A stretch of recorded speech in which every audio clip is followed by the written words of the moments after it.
రక్షించబడి బాప్తీసం తీసుకున్న వారు ఒకసారి చేతులు ఎత్తారా అండి? మీరు బిడ్డలండి, మీరు బిడ్డల్లాగా ప్రార్థన చేయండి. బిడ్డల్లాగా ప్రార్థన చేయండి. బిడ్డలు దాసుల్లాగా ప్రార్థన చేయొద్దు.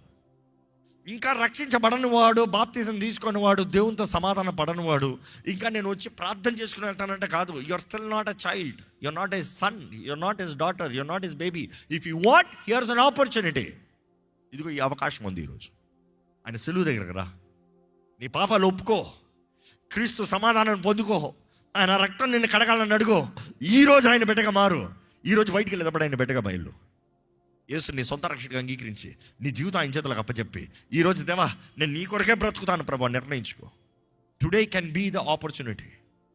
ఈరోజు దేవుడు అందరూ ఆయన బిడ్డలుగా ఉండాలని ఆశపడుతున్నాడు. ఎవరు దాసులు ఉండాలని ఆశపడతలే, ఎవరు బానిసలు ఉండాలని ఆశపడతలే, ఎవరు పాపానికి మరణము వచ్చే ఆ జీతానికి మరణమైన ఆ నరకము నిత్య అగ్ని ఆ రెండవ మరణంలోకి వెళ్ళాలని ఆశపడతలే. నిన్ను తప్పిస్తానికి యేసు ప్రభు ఆశపడుతున్నాడు. ఈరోజు నువ్వు వచ్చావంటేనే, ఈ లైవ్లో వీక్షిస్తున్నావంటేనే దేవుడు నిన్ను కోరుకుని ఉన్నాడు. జ్ఞాపకం చేసుకో.